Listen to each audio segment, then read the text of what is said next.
clínico para agregar nas nossas discussões. E também a gente fica muito feliz quando outras pessoas que não sejam os apresentadores também vêm para agregar essas discussões, né? Vi que a Manu da UNPO está aí também. Então, eu queria te agradecer muito, Nayara, e pode ficar à vontade para apresentar. Tá. Eu vou compartilhar, eu não tenho muito costume com esse... Ah, tá.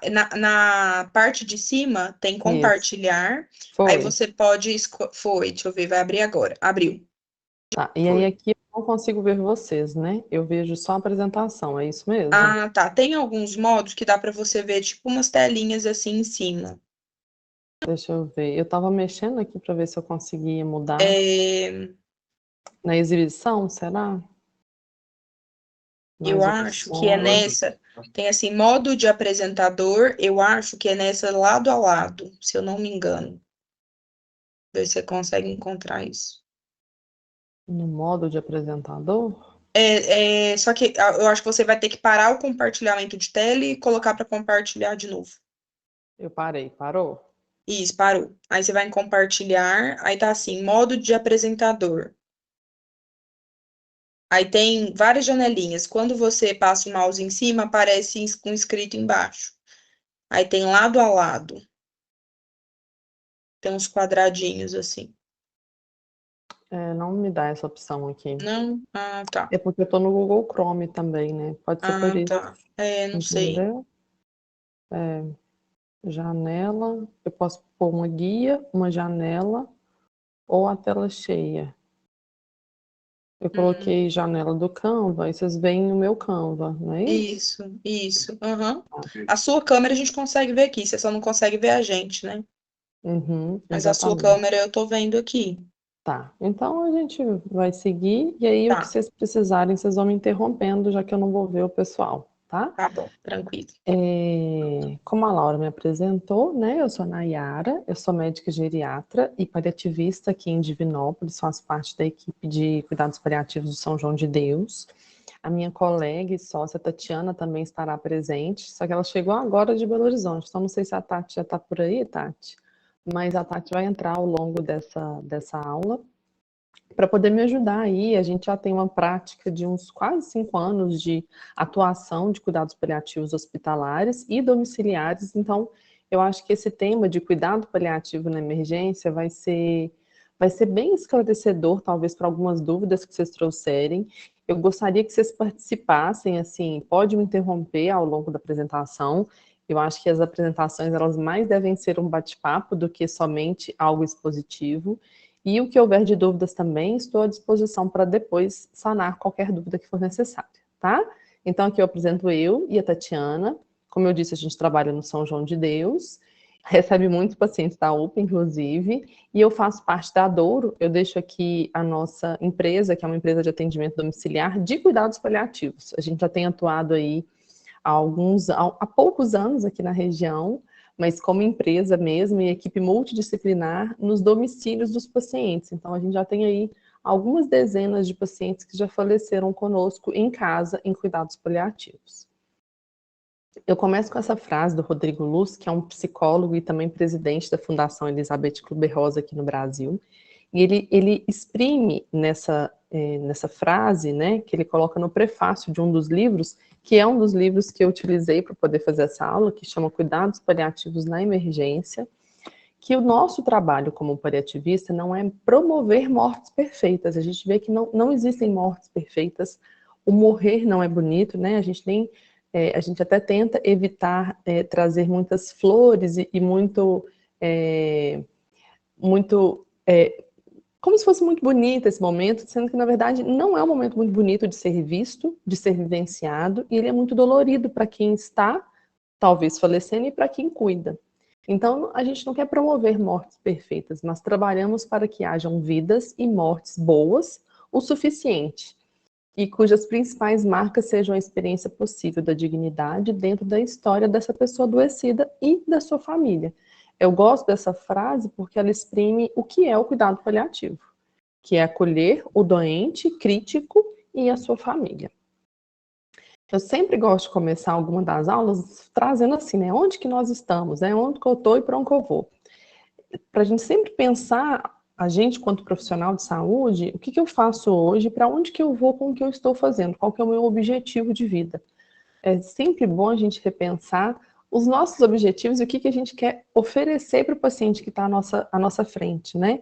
A gente que trabalha na emergência, eu já trabalhei muito em pronto atendimento, também em CTI, e às vezes a gente se pega tratando doenças e a gente esquece que por trás existe uma história, uma biografia e uma família. Então é sempre bom a gente recapitular isso. E onde que nós estamos hoje, então? Né? E para onde que vocês vão? O meu objetivo aqui com essa aula é trazer alguns insights, algumas formas diferentes, talvez, de abordagem e bons instrumentos validados para a gente entender como que eu vou conseguir prognosticar, como que eu vou conseguir colocar um paciente e entender se ele tem uma mortalidade maior, se eu fizer uma RCP ou se eu fizer uma intubação. E aí aqui a gente tem algumas palavras, que é SPICT, pergunta surpresa, NECPAL, PIG, PPS, KPS, ECOG, PPI, FAST, NIRA, PAPSCOR e tem vários outros. Eu não vou conseguir falar de todos nessa aula, e eu já deixo aqui para vocês saberem que ao final da aula eu deixei um QR Code, que vocês conseguem baixar essa aula, porque eu deixei muitas tabelas que eu acho que é interessante vocês terem prints ou ter ela salvo, precisei, eu quero entender o prognóstico desse paciente, eu quero ver onde que ele se encaixa. E aí eu deixei essa aula no final, vocês baixam ela com o QR Code, tá? E aí, começando a aula, propriamente dito, eu gosto de trazer essa aula sobre cuidados paliativos, prognóstico, elegibilidade, para a gente sempre lembrar isso aqui, trajetória das doenças e tipos de cuidados. Então, aqui a gente tem 3 principais trajetórias. Essa linha azul traz a trajetória das doenças oncológicas. É aquele paciente que aqui ele vem recebendo químio, rádio, tratando bem, o tumor muitas das vezes está estável, o paciente está, entre aspas, livre de doença ativa, mas aí uma hora essa doença ativa, o paciente deixa de ser respondedor e aí ele declina geralmente muito rápido. Na linha amarela, as doenças orgânicas, né? DPOC, doença cardíaca, uma insuficiência cardíaca congestiva. É aquele paciente que exacerba, piora, e ele volta um pouquinho pior do que ele foi. Aí ele vem declinando, aí ele exacerba, ele melhora, mas sempre voltando um pouquinho pior. Então, as doenças crônicas orgânicas têm esse dificultador. Quando que vai ser essa última piora, né? Essa última piora que leva à morte. E essa linha aqui verde das doenças neurodegenerativas. Demência, fragilidade do idoso, esclerose lateral amiotrófica, doenças neurodegenerativas que a gente sabe que o paciente vai piorando assim, aos pouquinhos, né? A gente não tem uma curva muito franca de declínio, inclusive nessa curva é difícil o paciente, a família, né? Quem cuida, enxergar que esse paciente está piorando, porque ele piora muito aos pouquinhos ao longo dos anos. Essa aula eu vou dividir em 3 tópicos. Vou falar um pouco sobre o que são cuidados paliativos, como que a gente enxerga assim, esse paciente ele merece uma atenção paliativa. A gente vai falar sobre prognóstico e dentro de prognóstico a gente vai falar mais sobre cuidado paliativo especificamente na emergência. E por fim eu vou falar a diferença de definição de suporte. É sempre importante a gente lembrar que não é adequado a gente questionar se aquele paciente é paliativo, a gente fala isso muito, né, entre nós colegas da saúde. Aquele paciente ali é paliativo, mas essa palavra paliativo parece que a gente está falando que ele é de suporte não invasivo e está errado. Então não é adequado a gente denominar e questionar se o paciente é paliativo, mas entender qual recurso vai ser necessário em cada fase da história natural da doença. Por isso que eu abri o slide com as trajetórias naturais das doenças. Aonde que o paciente se encontra naquela trajetória natural da doença? Nesse momento atual dele, essa alocação de serviço, o que seria alocação de recurso? Uma ida para o CTI, tratar uma sepse de forma mais intensiva, invasiva, nesse estágio que ele está, faz sentido, né? Essa alocação de recursos faz sentido nesse momento? Então, é sempre importante a gente lembrar que o paciente ele não é paliativo. Ele tem critérios para ter elegibilidade aos cuidados paliativos, mas isso não significa definição de suporte. Se ficar confuso, vocês me interrompam, viu? Quem são os pacientes, então, que vão ter indicação de cuidados paliativos? Aqui eu trago essa filha de uma paciente que traz assim: mamãe é ótima, doutora. E aí, quando eu olho para a mamãe, que é a paciente, é uma paciente acamada, gastrostomizada, pouquíssimo contato com o meio, mas ela é ótima, ela está assim há muito tempo. Então, como assim mamãe não está boa, mamãe está grave? Então, para a gente avaliar a indicação, é necessário, além do conhecimento técnico, a percepção do ser humano como agente de sua história. O que significa isso? É estarmos com olhos atentos e ouvidos atentos para essa mamãe que é ótima. Essa frase não exprime a funcionalidade real dessa mamãe. Essa é uma paciente que está numa fase, e essa filha aqui é uma filha que nós geriatras encontramos com muita frequência, quando a gente questiona qual a sua percepção da sua mãe. Ela traz: mamãe é ótima, mamãe não me dá trabalho, mamãe é acamada, mamãe tá tranquilinha, tá quietinha. Como assim mamãe está na fase final da doença? Eles não têm essa percepção. Então, quem tem esse conhecimento técnico somos nós. E nós precisamos esgarçar com essa família e entender qual é a história, o que é o paciente, como ele vem piorando, e trazer dentro da trajetória da doença que fase atual que esse paciente se encontra. Então, primeiro é isso, para a gente falar em quem tem indicação aos cuidados paliativos, é entender essa avaliação e essa indicação. Quais são as dificuldades que a gente encontra para a gente falar de cuidados paliativos? Primeiro, e é uma dificuldade que a gente encontrou, inclusive, na nossa instituição, provar para a instituição que o paciente precisa de uma atenção diferenciada, ele precisa ter alguém especializado em cuidados paliativos para acompanhar casos mais complicados. Superar o medo que os membros da equipe têm em definir que o paciente precisa de atenção paliativa.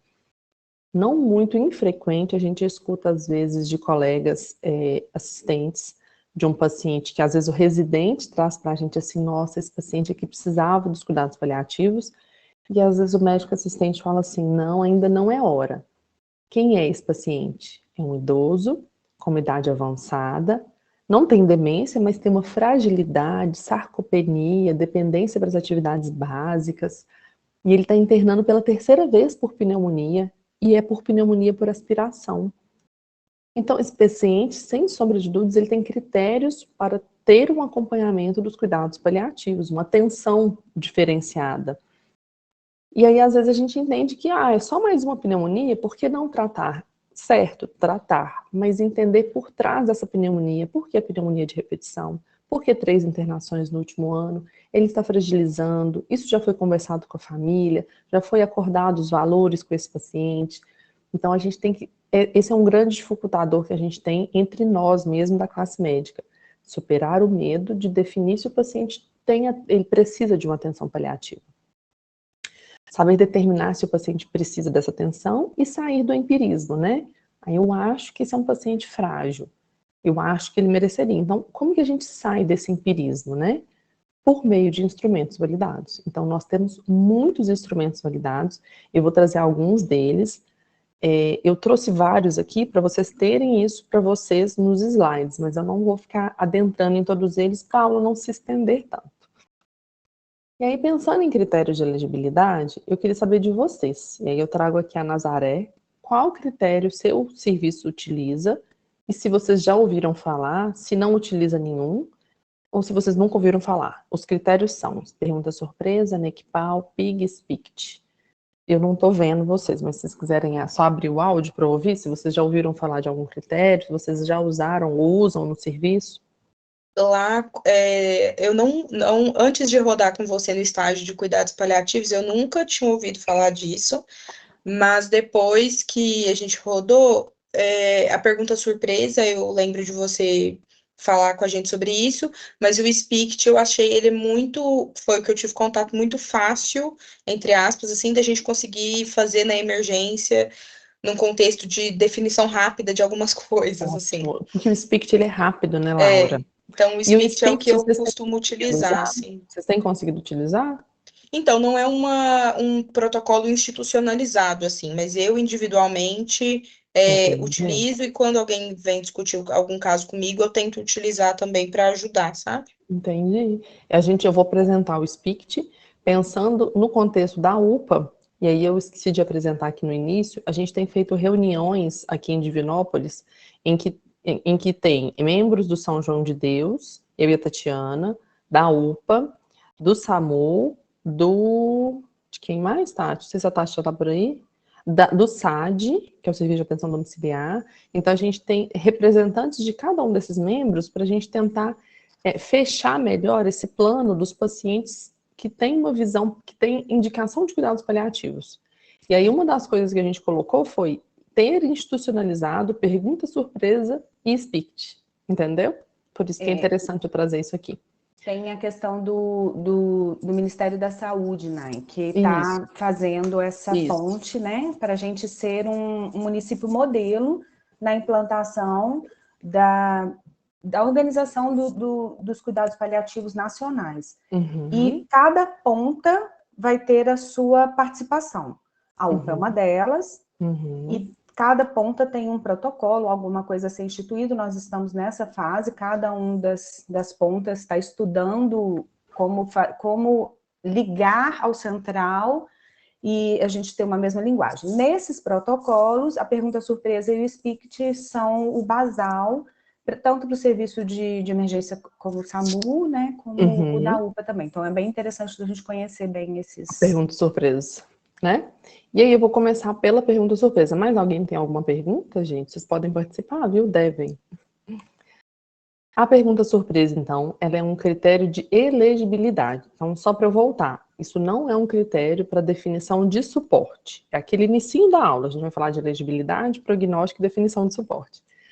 Então, quando a gente fala em critério de elegibilidade, é para a gente olhar para esse paciente e pensar assim, esse paciente merece uma atenção paliativa. Isso não significa que ele é um paciente de cuidados não invasivos. São coisas diferentes.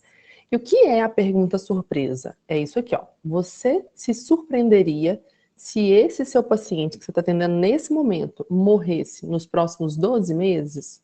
Se você não se surpreender, porque é uma resposta negativa, né?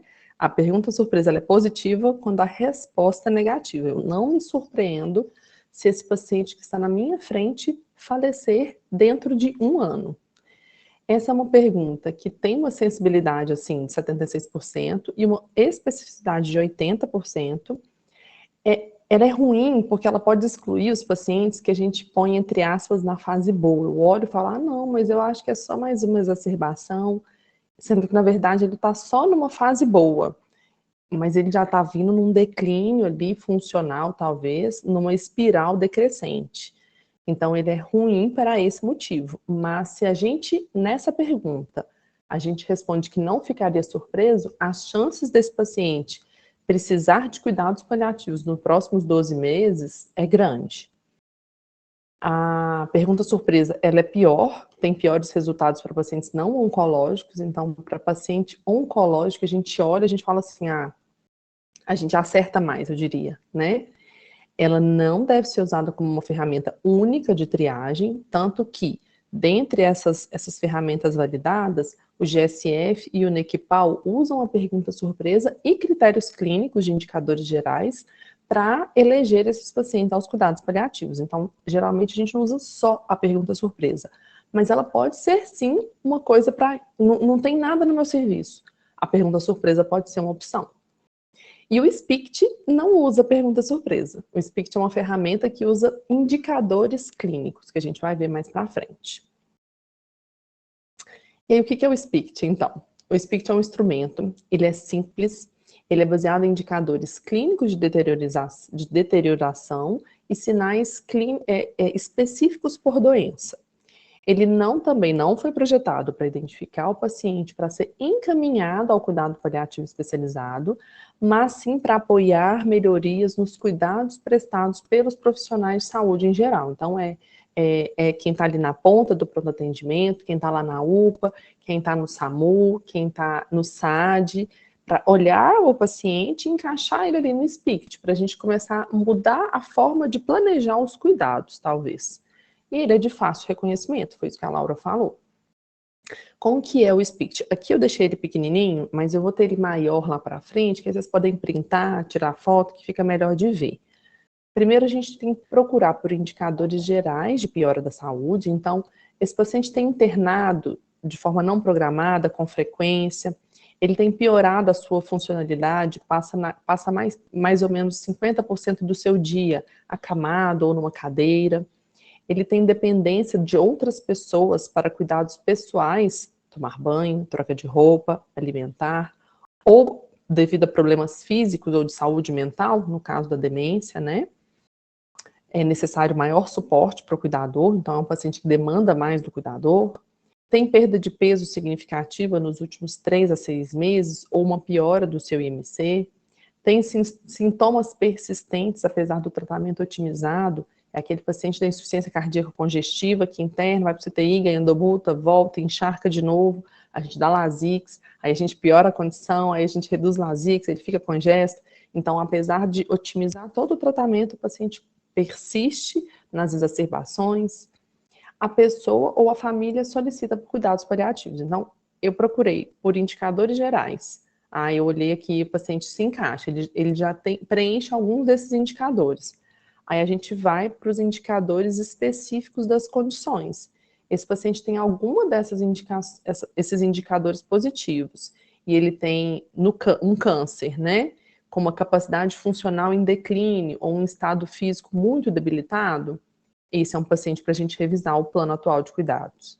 Esse paciente tem indicadores gerais e ele tem um DPOC grave, com falta de ar em repouso ou aos mínimos esforços, necessita oxigênio domiciliar, já precisou de ventilação mecânica para insuficiência respiratória, ou a ventilação é contraindicada.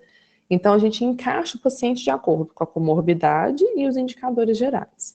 Para que serve o SPICT? Nessa caixinha aqui, ele traz um resuminho. É para a gente revisar o cuidado atual e planejar o cuidado para o futuro. Então, a gente vai reavaliar o tratamento atual, as medicações que esse paciente está recebendo, considerar o encaminhamento para avaliação de um especialista, se tiver descontrole de sintomas, ou especialista de cuidados paliativos, acordar sobre os objetivos de cuidados atuais e futuros e planejar os cuidados com o paciente ou talvez com a própria família, planejar com antecedência caso a pessoa esteja em risco de perda cognitiva e registrar em prontuário. Então, é importante a gente ter, eu li o SPICT, o paciente ele se encaixa, a gente registra isso no prontuário, que a gente não pode se esquecer que o prontuário é um documento que nos ajuda. E aí, falando em critérios de elegibilidade, voltando aqui na Nazaré, eu trouxe o NECPAL, o SPICT, o PIG, o SPICT e a pergunta surpresa. Esses dois são os principais. Então, assim, eu não tenho nenhum serviço, nunca ouvi falar disso. Se vocês começarem a usar pergunta surpresa e SPICT, já está de ótimo tamanho. Mas eu também quis trazer outros dois para vocês verem como que a gente está avançado em termos de instrumentos validados. E assim, eu quero estudar mais cuidados paliativos. E aí é interessante saber desses critérios. O NECPAL é um instrumento que foi feito lá em Portugal, ele é validado no Brasil e ele tem a tradução para o português. NECPAL significa necessidades paliativas, então é um instrumento para poder entender se o paciente tem necessidade de atenção paliativa. E ele pode ser aplicado e deve na atenção primária e nos hospitais em gerais. Como que faz o NECPAL? A gente vai usar a pergunta surpresa, que a gente não se surpreenderia que ele pode falecer em 12 meses, e critérios clínicos específicos por doenças. O objetivo é que o NECPAL fosse aplicado a todos os pacientes com doenças crônicas graves. Ele entrou no serviço de emergência, até num podcast que eu vou indicar aqui, ele fala, antes do Manchester, a gente dava ter um SPICT, uma pergunta surpresa, para a gente já sinalizar se é um paciente para atenção paliativa ou não. E aí dentro do NECPAL a gente vai ter a pergunta surpresa negativa e pelo menos uma das seguintes questões positivas. Demanda por necessidades, indicação médica, desejo da família por cuidado paliativo, ou indicadores clínicos gerais de severidade e progressão. Eu gosto dessa tabelinha aqui de indicadores clínicos, porque pacientes, eu estou admitindo um paciente Se eu encontro algum desses marcadores de severidade, já é um paciente para ligar um alerta. É um paciente que ele merece uma atenção paliativa. Quais são esses critérios? Marcadores nutricionais.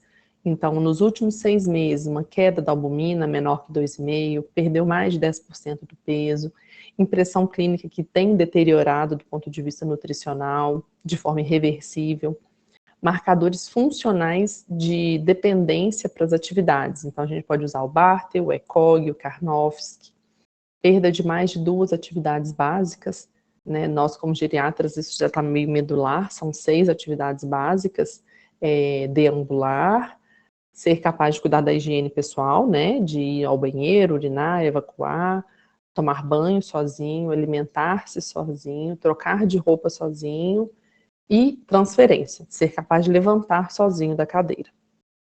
Esqueci algum, Tati? Acho que é isso, né? E mais de 2 quedas nos últimos 6 meses. Presença de estresse emocional, com sintomas psicológicos e fatores adicionais de uso de recursos, né?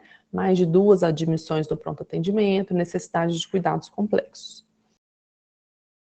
E o último critério de elegibilidade que eu vou falar aqui hoje é o GSF. O GSF ele já está na 7ª edição, ele é usado lá no Reino Unido, e eu trouxe aqui para a gente ver quão bacana é ver lugares que os cuidados paliativos já estão tão avançados que os generalistas, eles aplicam critérios de elegibilidade em cuidados paliativos. Então, o objetivo do GSF é para que o generalista saiba identificar e cuidar, inclusive, das pessoas no final da vida.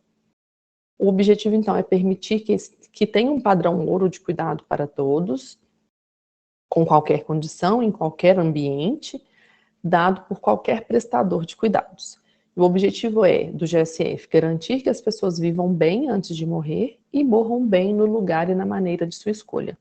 A nossa visão é garantir que todas as pessoas que cuidam daqueles em seus últimos anos de vida sejam treinadas e credenciadas de acordo com os padrões GSF, para fornecer cuidados padrão ouro. Então, é o Gold Standard Framework. Justamente para eles têm esse questionário que é muito bem, tão bem institucionalizado, né, entre todos os profissionais, né, entre todos os pontos da saúde, que eles já estão na 7ª edição, que foi atualizada em 2022. E aí eu não vou ler isso aqui, mas só para vocês saberem, ele também tem indicadores gerais de declínio que são bem parecidos com os indicadores gerais do NECPAL, né? Presença de multimorbidades, piora funcional, mais de 50% do dia sentado ou deitado, refratariedade nos tratamentos, piora da albumina, a gente sempre vê essa albumina nos instrumentos validados, perda ponderal de mais de 10% nos últimos 6 meses. E aí o NECPAL, eu trouxe bem pequeno, o NECPAL não, o PIG, bem pequenininho aqui, só para vocês enxergarem que ele faz igualzinho nos outros, por cada uma das doenças, né? Doença hepática, fragilidade e demência, doença pulmonar, doença renal, AVC, dentre outras. Ô, Nayara, só fiquei com uma dúvida. No NECPAL, tem uma parte que, não lembro exatamente como que estava escrito, falando sobre, não sei se é indicação, indicação não, mas como se fosse uma escolha da família, não sei exatamente como que você escreveu, deixa eu ver. Como realizar a Desejo leitura. do paciente ou família. Isso. Como que a gente consegue, assim... porque é uma coisa complicada, né? Porque a visão que eu que não sou especialista em cuidados paliativos, antes, principalmente de rodar com vocês, que é uma coisa que foi ensinada quando eu comecei a trabalhar, é assim, você quer que entuba? Você é o pai? E aí a gente já aprendeu que, né, isso não se faz. Mas essa questão do desejo da família, como que isso se insere, assim? Como que a gente aborda esse tipo de questão que não vá para um lado, por exemplo, de uma negligência, de uma falta de cuidado, assim, como que é Ou isso? talvez, assim, a família que está querendo que resolva mais rápido, né? Isso, sim. A gente não vê isso acontecer, na verdade, a gente tem, inclusive, um caso, assim, bem emblemático de uma família que realmente, por contextos sociais, gostaria que essa paciente não fosse feita nenhum procedimento invasivo, mas eles não entendem nada de cuidado paliativo, isso não é o que a gente vê. O que a gente vê hoje, com um pouco mais de frequência, é um paciente que claramente frágil, totalmente dependente, com uma doença avançada, um idoso extremo, né, um idoso nonagenário, em que faz-se tudo, e aí às vezes no CTI a família pede, pelo amor de Deus, a gente não queria que fizesse nada disso, e às vezes pedem pela equipe de cuidados paliativos. Então isso é um dos critérios, entendeu? Que é o que a gente vê acontecer. A gente não vê acontecer, Laura, com frequência, desse jeito, assim, né? É o contrário, assim, eu tô querendo cuidado paliativo porque eu não tô querendo investir mais no meu familiar, entendeu? Como se fosse um pesar, cuidado, né? Assim. Não, a gente não vê. O que a gente vê é um quadro bem clássico que ele mereceria, sim, uma revisão de planejamento, um paciente talvez de suporte não invasivo, em que a família já na situação lá avançada fala, não, gente, não era isso que ele gostaria. Sim, entendi. E aí chama a nossa equipe. Então a gente é chamado muitas vezes no CTI por conta da família, entendeu? Nesse sentido. Obrigada. Nada. E aí entrando dentro de prognóstico, por que a gente deve saber prognosticar? Primeiro, porque auxilia o especialista na proporcionalidade terapêutica. Então, o que eu estou propondo de tratamento para esse paciente é proporcional? Deixa eu ver o prognóstico dele. Qual seria a sobrevida média pelas ferramentas que nós temos? É importante prognosticar para a gente conseguir oferecer as informações mais adequadas. E quando a gente consegue ofertar para o paciente e para a família a sobrevida média estimada daquela doença, é uma oportunidade, tanto do paciente quanto da família, conseguir lidar com as questões existenciais, espirituais, quando eles têm insight sobre a sua mortalidade. É importante para a gente tomar as decisões em equipe, indicar o paciente ao hospice. Não sei se você sabe, mas hospice é um conceito de cuidados de um paciente nos últimos 6 meses de vida. A gente tem no Brasil poucos hospices, a gente tem o Florence em Salvador, a gente tem um hospice em Montes Claros, em Minas Gerais é só esse, em Montes Claros. E o hospice pode ser um lugar em que a pessoa vai ser cuidada nos seus últimos meses de vida, mas pode ser só uma filosofia de cuidados, que seria o que eu e a Tatiana fazemos com a Douro, por exemplo, que é cuidar dos pacientes nos últimos meses de vida. E para oferecer uma linguagem comum. Quando a gente fala de prognóstico, a gente entende que a sobrevida, a gente consegue conversar em comum com os outros profissionais da saúde as indicações e a proporcionalidade. Eu vou trazer esse vídeo desse ator conhecido por nós, e ele fala sobre prognóstico, que eu até faço uma crítica, porque falou de forma muito certeira, assim, vão ser tantas semanas, ou tantos meses, o que é um perigo a gente falar assim, mas apesar disso, foi importantíssimo para eles se planejarem, então prestem atenção no vídeo.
Não sei se vocês já tinham visto essa fala dele, mas ele fala, o médico falou 6 semanas.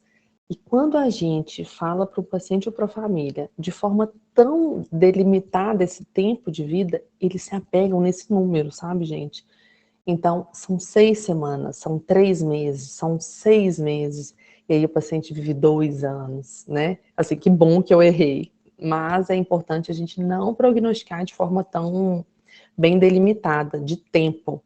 Então, nós paliativistas costumamos dizer algumas semanas, alguns meses, ou poucos meses, ou talvez 1 ano. Então, a gente deixa isso um pouco mais aberto. A gente costuma dizer dias para pacientes que estão, horas a dias para pacientes que estão falecendo em processo ativo de morte, algumas semanas naquela fase final ali de vida, alguns meses para paciente em terminalidade, que talvez tem 6, 8 meses, e alguns anos para essas doenças mais crônicas. Quais são as principais barreiras que a gente vai ter para a gente abordar o prognóstico? Primeiro é falta de treinamento. Eu nunca fui treinada para falar de prognóstico, eu aprendi isso por conta do cuidado paliativo, então nem na geriatria eu não falava de prognóstico com meus pacientes. O desconforto que a gente tem, porque é bom a gente falar, né? A gente até saliva quando a gente faz um diagnóstico difícil, quando a gente trata e dá certo, mas é desconfortável falar daquilo que me tira da zona de conforto. Então é desconfortável, a gente tende a evitar o que causa desconforto. A gente tem medo de gerar sofrimento e por isso a gente evita falar de prognóstico, porque a gente também tem medo de tirar as esperanças. Se eu falar do tempo, ele vai desistir, vai falecer mais rápido, vai desistir do tratamento, e isso não é verdade. E porque diagnosticar é sempre melhor do que prognosticar. Então a gente tem tudo contra a gente prognosticar os pacientes. E aí no ambiente de emergência tem esse podcast que foi a Tati que achou. Existe esse Palicast que é muito legal, tem vários capítulos interessantes, tem cuidado com transfusão em fim de vida, tem vários temas que são muito interessantes a gente pôr para ouvir, e tem um episódio específico que é só cuidado paliativo na emergência. Ele até trouxe um artigo que eu vou trazer aqui, então eu deixei o QR Code para vocês baixarem. Eu acho que é nem 1 hora de podcast. Para quem tiver interesse, eu acho que é interessante ouvir esse podcast, porque ele abre mais as nossas ideias. Nai, Oi. só para acrescentar, esse Palicast, ele é ciceronado por 2 paliativistas, e uma delas é a Sabrina, que é médica emergencista. Ela é da emergência do Hospital das Clínicas da USP, né? Uhum. Que legal. E eu ouvi em outro lugar que eu acho que ela é a única emergencista paliativista titulada que a gente tem no Brasil. Mesmo, não sabia. Ela tem muito, eu não sei se jamais, mas ouvindo podcasts nessa área dos cuidados paliativos na emergência, um dos colegas citou isso, assim, um emergencista, que falou que tinha feito, mas ele não tinha um título, né, ele tinha só formação, e achava que ela era a única. Ela tem muito capítulos de livro, ela é da ANCP, e ela fala muita coisa, e tudo para ela começou ali, dentro da emergência. É bem legal para você ouvirem mais ela falando. Parece que é uma coisa longe, mas não, é do dia a dia. Exatamente. E aí ela traz algumas referências bem interessantes. Todo podcast vem no próprio Spotify lá, as referências bibliográficas, é bem interessante. E agora eu vou deixar a Tati falar um cara. Tati, você já quer entrar agora ou não? Você quer que eu comece? Bem, gente, me desculpem o atraso, tá? Tava chegando. Chegando de BH. Nayara já me apresentou, né? Sou Tatiana. Eu acho que eu não apresentei tudo da Tati, não. A Tati, ela é geriatra, paliativista, intensivista, ou seja, ela trabalha muito com pacientes críticos também. E eu acho que foi até a medicina intensiva que te trouxe para o cuidado paliativo, né, Tati? Com a geriatria, né? Eu comecei a estudar a geriatria e pensando em geriatria por causa dos idosos que eu via no CTI, que me deixavam muito angustiada de ver, aplicar tudo aquilo que eu estava aprendendo e não via um desfecho que me trazia satisfação, e eu queria entender o que acontecia. E assim eu cheguei na geriatria e depois nos cuidados paliativos. Bem, para falar um pouquinho, né? No ambiente de emergência, a gente sabe que, como no CTI, a gente está ali focado em fazer o principal, que é avaliar, estabilizar, tratar aquela condição aguda que o doente tem. Quando a gente fala de um paciente com necessidades paliativas, um paciente em cuidado paliativo, né? não vai ser diferente tratar essa condição aguda. O que muda, assim, o que a gente tem que pensar é o que eu vou oferecer. Então, o controle do sintoma dentro de um paciente em cuidados paliativos, ele pode ser o mais importante do que a manutenção da vida em si, né? Então, a gente precisa ponderar o que a gente vai usar como ferramenta, mas não a urgência no tratamento. O foco de ser rápido, pertinente ali, de estar presente, ele é importante de qualquer forma. O que muda é o que a gente vai escolher como ferramenta. Pode passar, né?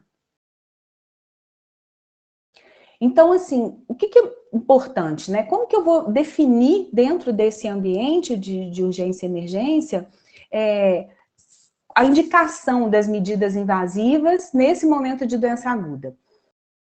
Quando a gente olha o paciente como um todo, e a gente precisa ver os detalhes que a gente está olhando ali no quadro, não só a doença em si. Então, olhar um pouco de fora ajuda a gente a entender um pouco melhor do que a gente está tratando, só na primeira percepção.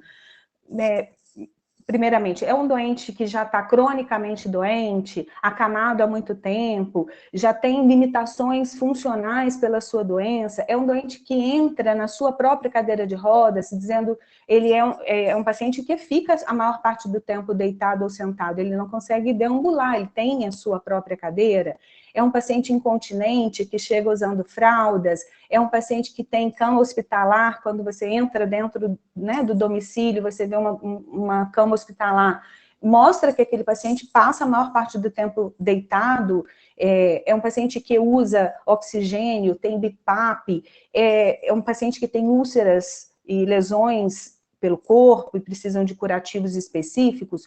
Essa visão geral já vai nos trazer qual o grau de fragilidade desse doente.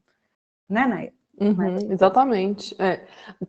Esse slide da atenção aos detalhes é porque o paciente chega a uma insuficiência cardíaca congestiva, chega um paciente com edema agudo de pulmão, mas quem é esse paciente dessa doença que chegou? Então, sempre estar atento aos detalhes que nos mostram uma piora funcional. E essa piora funcional nos traz uma piora de prognóstico. Né, Tati? Uma das coisas que me chama a atenção desde o início, quando eu comecei a estudar, comecei a fazer residência de terapia intensiva, eu via o pé dos pacientes, aquele pezinho equino, que quando o paciente está em internações prolongadas, já no CTI, a gente vai observando. Mas quando ele entra com aquele pezinho, já é um sinal de que aquele paciente não andava. Então, já não andava há muito tempo. Então, era uma coisa que me chamava a atenção para ir perguntar qual era. Porque, às vezes, você olha o jeitão, ele é robusto, trófico, mas quando você vê um pezinho caído, esse paciente não anda. Por quê? E isso te traz outras hipóteses, né? E outras perspectivas no tratamento. Pode passar. Então, aí, a gente vai usar de ferramentas, né, para a gente poder tentar identificar quais são as medidas invasivas nessas situações agudas, o que eu devo usar, o que eu não devo fazer, como que a gente vai fazer. E aí entra a pergunta surpresa entram as ferramentas, né? Então, aqui a gente traz a pergunta surpresa e o SPICT são os mais utilizados realmente, e dentro do que a gente tem desenhado para a nossa cidade, vai ser o mais importante da gente entender para, em protocolos futuros mesmo, a gente poder usar. E são muito intuitivos. Muitas vezes, no início, é interessante... A pergunta surpresa, ela é intuitiva mesmo no uso, né? Mas o SPICT é interessante de ler aquele folderzinho e tal, porque medular a gente começa a identificar de forma clara quais são os pontos importantes, e aquilo já te dá um embasamento técnico para você ter uma postura de aplicar medidas paliativas ou conversar de forma mais adequada com a família, mesmo no momento de urgência, onde você tem apenas alguns minutos para tomar uma decisão, né? E aí eu trago aqui o que pode ser feito nesse caso, né? Então, eu fiz uma pergunta surpresa, ela é negativa, né? Eu não me surpreenderia que ele faleceria em 12 meses, ou ele tem indicadores aí dentro do SPICT, né, Tati? O que eu posso fazer? Então, a gente tem que se lembrar que nem sempre fazer todas as medidas invasivas que a gente está acostumado a fazer, né, e salvar aquela vida, vai ser o mais adequado para aquele paciente. Então, introduzir cuidado paliativo no atendimento de urgência, ele pode parecer muito desafiador, mas ele pode também garantir qualidade de vida e reduzir custo e otimizar o sistema público de saúde, né? Aqui nesse slide, eu quis trazer o que a gente pode fazer nesses pacientes. A gente pode fazer muita coisa, a gente pode controlar sintomas, né, Tati? Tratar de dispneia. Dispneia é o que mais chega no pronto-socorro. É o paciente com falta de ar, por múltiplas causas, né? A gente pode tratar melhor essa dor, a gente pode melhorar essa hemorragia, a gente vai estancar, a gente vai descobrir de onde que é. Deixa eu ver se ele fecha. Isso. Para isso, a gente precisa de tempo, a gente precisa coletar a história pregressa desse paciente, a gente precisa escutar esse familiar e entender os valores desse paciente, o que mamãe gostaria na situação atual. E pensando no pior cenário, mesmo que eu faça as medidas mais invasivas e eu deixe ela totalmente dependente de cuidados, isso para sua mãe é viável? Algum momento ela já comentou sobre isso, porque uma realidade nossa é que a gente não tem diretivas antecipadas de vontade. Então, os pacientes não têm os seus desejos expressos quando eles estão com cognição preservada e funcionalidade completamente independente. Mas a gente tem falas, né? Para a mamãe é muito importante a autonomia. Para ela não seria interessante, não seria adequado se ver numa condição completamente dependente de cuidados e sem responder por si. E aí, pensando ainda no ambiente de emergência, meu Deus, passei reto, deixa eu voltar. Volta um pouquinho. Lembrando, quando você acha, né? Achei. Algumas coisas são importantes e a gente pensa que às vezes no ambiente de emergência a gente não vai ter o lugar bonitinho, a cadeirinha, o cafezinho para oferecer, para a gente conversar. E em algumas aulas da doutora Ana Cláudia, paliativista, né, uma grande mentora nossa, ela fala assim, que mesmo no ambiente, no corredor de emergência lotado, para você conversar seriamente com alguém, se você falar assim, eu preciso conversar uma coisa muito séria com você agora, é tão importante que eu vou desligar o meu celular. Hoje em dia, você desligar o seu celular, a pessoa vai falar, deu ruim aqui, deixa eu prestar atenção que essa mulher quer falar comigo. A gente sair de dentro do celular para conversar com alguém é uma prova, é um sinal de que aquilo é sério, de que aquilo é grave e de que eu estou ali para você.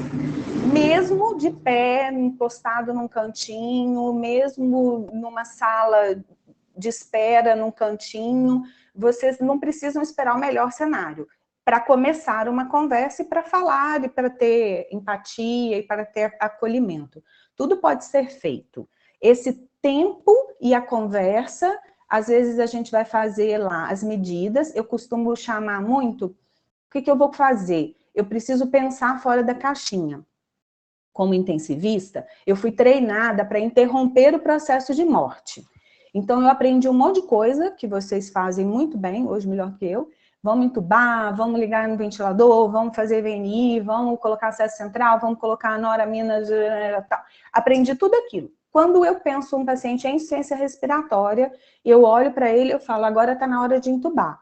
Só que o meu professor, meu preceptor na residência, ele falava que o paciente tem uma cara, a cara de entubar, assim. Então, ele faz aquela cara para mim.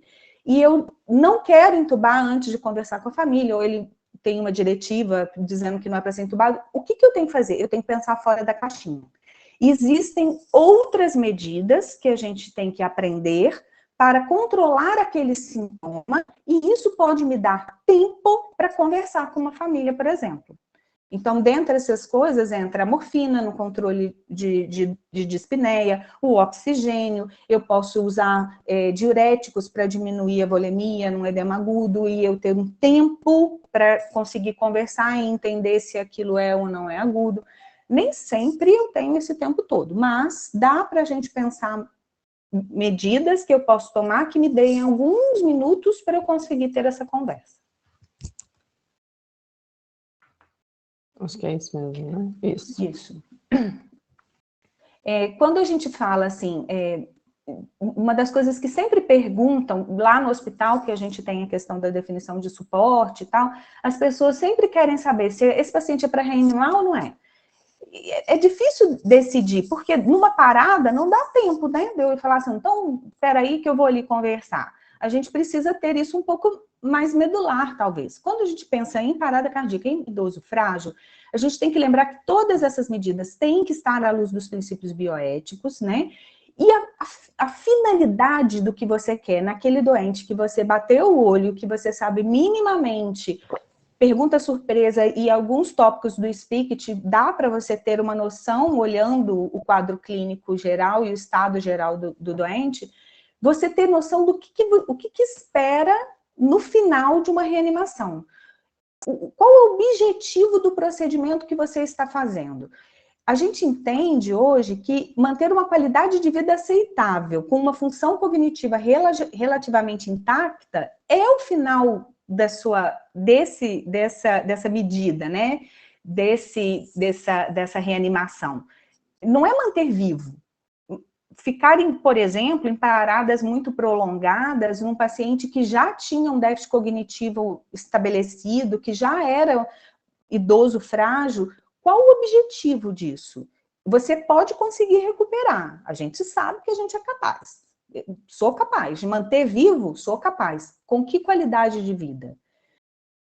Diferente em situações onde você, mesmo numa parada prolongada, que você consegue ter uma assistência de um paciente que é mais jovem, de alguma situação que você consegue, que mesmo naquela reentrância de paradas, você está conseguindo avaliar a efetividade do que você está fazendo como avaliação do que aquele paciente pode recuperar uma boa qualidade de vida. Por exemplo, paradas de arritmias, né? Quando você choca o paciente várias vezes. Algumas vezes o doente acorda, chega a conversar, e depois ele tem uma outra arritmia, você choca de novo. Então, não, já choquei 3 vezes, vou parar. Avaliar o que você está oferecendo de benefício naquele momento. Próximo. Então, quando a gente avalia isso, a gente tem que pensar, né, o que tem de estudos assim que dizem isso para a gente. Nesse estudo, eles avaliam pacientes que sofreram reanimações extra-hospitalares, né, e avaliam assim, como que eu vou dizer se é fútil ou não fútil? O que eles usam? Indicadores do SPICT. A gente viu lá, a Nay vai explicar melhor aqui embaixo. Tem vários indicadores. Então, se eu tenho de 0 a 2 indicadores no SPICT, eu posso ter um benefício dessa reanimação. Ela pode ser não fútil. Se eu tenho de 3 a 4, ela já tem moderado risco de ser fútil. Se eu tenho mais de 5, ele tem alto risco. De 20 e tantos indicadores. É muito pouca coisa, né? Assim, um pouco mais de comorbidade já me dá uma expectativa ruim de uma reanimação naquele contexto. Existe pode falar. Eu ia falar da idade, existem trabalhos que, acho que está até mais para frente, que a idade em si, ela não é um prognóstico que deve ser usado isoladamente. Isso é muito importante. Na época do Covid, foi naquele desespero todo, foi aventado protocolos onde, a partir de uma certa idade, o paciente não iria para o CTI, não seria entubado, e isso está completamente errado. Tanto a NCP quanto a SBGG gritou rapidamente. Eu posso ter um paciente de 80, 90 anos extremamente funcional e um de 65 acamado com demência avançada precoce, totalmente disfuncional. Então, não é a idade, é as condições prévias do paciente. Mas a idade, isoladamente, traz um mau prognóstico em pacientes que são intubados em emergência. Exatamente. Só o fato de ser mais de nonagenário, se eu não me engano, 14% ou 15% só 15%, conseguem... 14%. 14% conseguem ter alta hospitalar. Isso não quer dizer que em qualidade de vida, é alta para casa. Então, Esse é muito estudo, eu achei aqui, eu acho que eu não coloquei eles nos slides, trouxe como a idade como um fator prognóstico independente. É um estudo robusto de 35 mil pacientes acima de 65 anos, que depois da intubação orotraqueal no departamento de emergência, sobreviveram com retorno para casa. Então, ele fala de sobrevivência, não fala de como que ele volta. Pacientes até 74 anos, 31% volta para casa, de 75 a 79, 23%, de 80 a 84, 19%, de 85 a 90, 15%, e acima de 90 anos, 14%. É muito pouco, né? Assim, a gente tem que ter esses números na nossa realidade para a gente poder pensar. Uhum. E aí eu trago o SPICT maior aqui para printar, para vocês terem, porque quando ele traz aqui dos 20 e tantos indicadores, se o paciente tem 5 ou mais, se é um idoso, né? Um idoso frágil, com 5 ou mais indicadores, é um paciente que a RCP dele já se torna fútil. Então, é um paciente que já tem tudo para poder revisar o plano, chamar essa família, entender quem era esse paciente. Porque quando a gente fala em entender quem era, a gente já entende. Mas recapitular isso com a família que é muito importante, né, Tati? É aquele slide de mamãe é ótima. Mas aí se a gente só se apega nessa frase, a mamãe é ótima, então vamos fazer tudo. Mas a mamãe é ótima à vista dessa filha que cuida da mamãe uma vida, uma década de uma paciente frágil, né? Então eu trouxe só o Ela é espírito de ótima novo. porque às vezes não tem internações frequentes, não dá trabalho. Mamãe está há anos na cama, não fala, não anda, não come, não tem interação com o mundo nenhuma, mas não dá trabalho. Ela é ótima. Quando eu falo isso, eu costumo conversar muito isso com as famílias, né, dos pacientes que a gente acompanha. Eu falo isso e falo assim, se você chegar hoje na emergência e um médico nunca te viu na vida, perguntar como era a sua mãe, você responderia, ela é ótima? É muito interessante, assim, várias filhas riem, falam, doutor, eu falaria isso. Eu tenho certeza que eu responderia que a mamãe é ótima. E aí a gente vai trabalhar. Eu costumo dizer que eu tento preparar os meus pacientes para vocês. Quando alguém chegar com essa pergunta, gente, Tatiana já me falou daquilo, para pelo menos elas levarem um choque de realidade. Isso. E aí aqui a gente vai falar do paciente que é encontrado em óbito ou fase ativa de morte. Então, nossa, no atendimento de SAMU, cheguei em casa, o paciente já estava falecendo ou já tinha falecido. Então, isso aqui também é cuidados paliativos, né? Acolher com escuta ativa, essa abordagem ao luto, oferecer a declaração de óbito, ele traz para a gente que isso minimiza o sofrimento, né? A gente conseguir oferecer essa DO, a gente sabe que a gente tem essa dificuldade aqui na nossa região.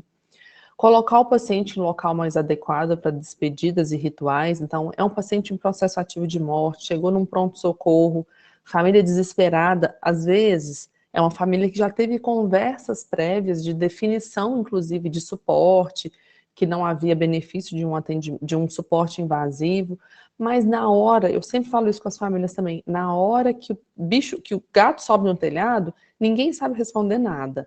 Então, a gente preparar a família não significa que ela não vai chegar no pronto-socorro e vai estar perdida, desesperada, porque esse momento é desesperador. Então, acolher, colocar num local mais adequado, tentar fazer medidas clínicas e conseguir o tempo para conversar com essa família.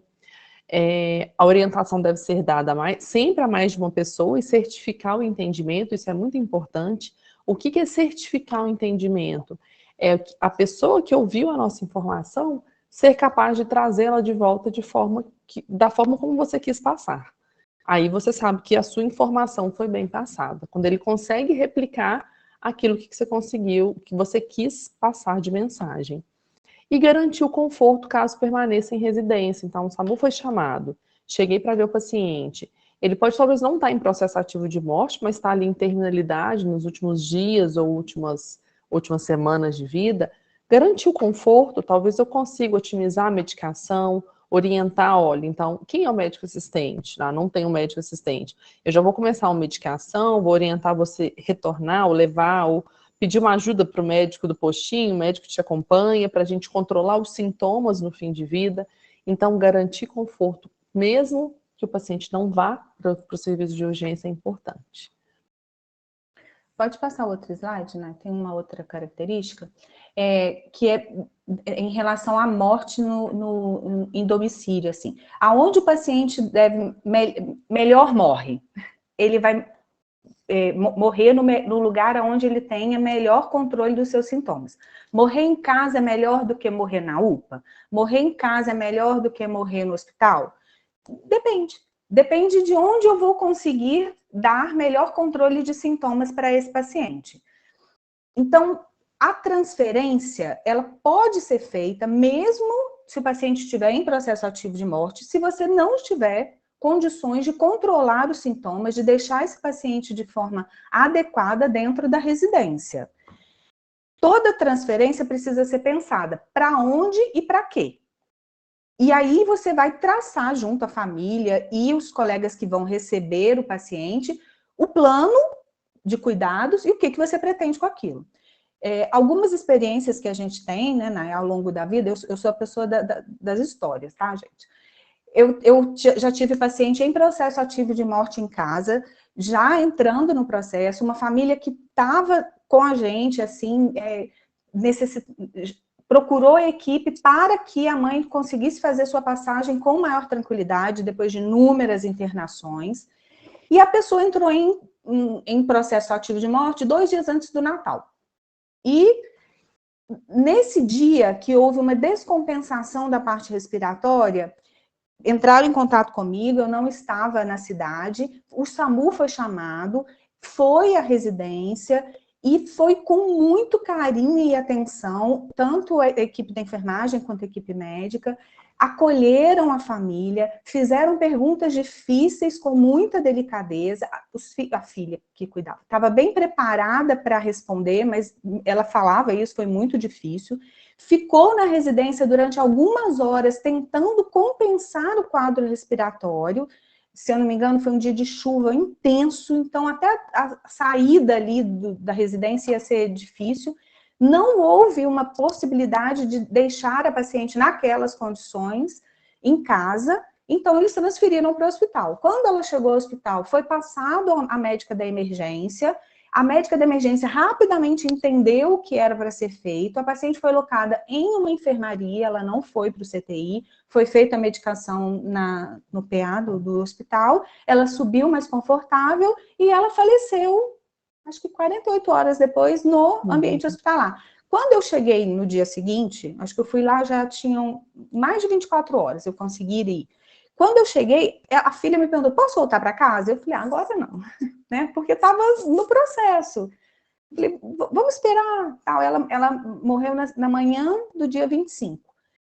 Então, assim, todo o atendimento, o acolhimento, o controle de sintomas, a transferência, tudo foi feito. Um paciente que estava morrendo. E tudo foi muito bem explicado, tanto para a família, quanto para o passo a passo dos outros colegas que iriam acompanhar.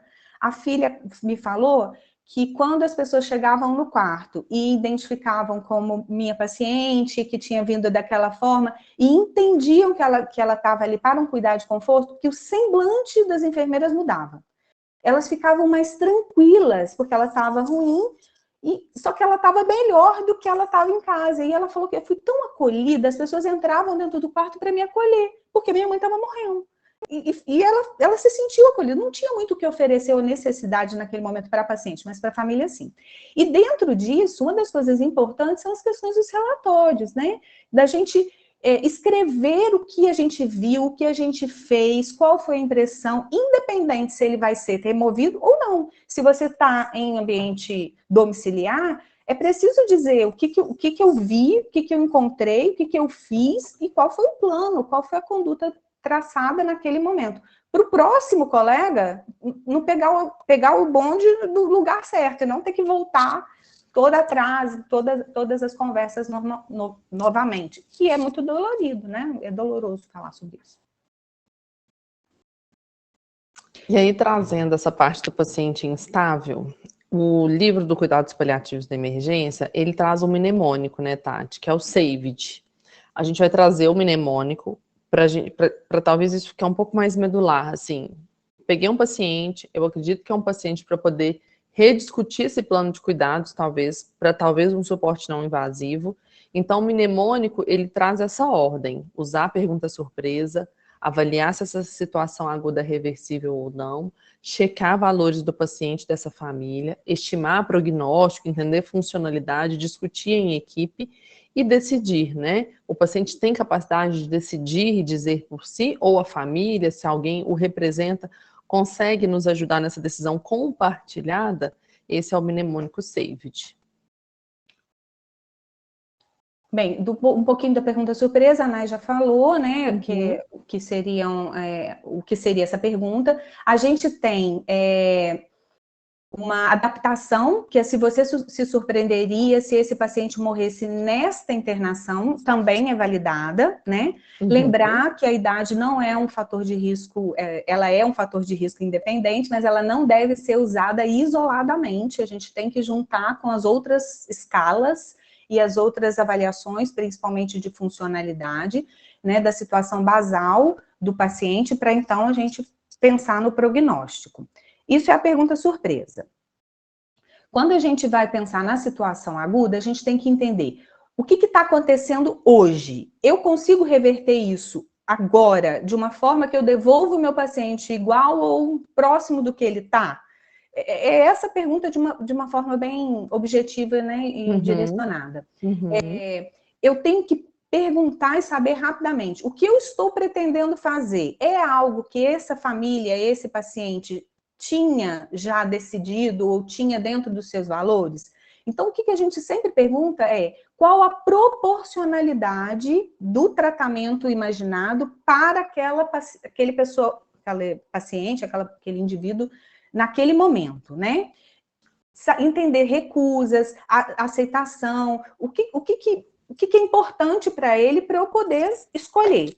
E se essa medida que eu estou imaginando é desproporcional àquela situação, ela não deve ser oferecida. Isso é maleficência.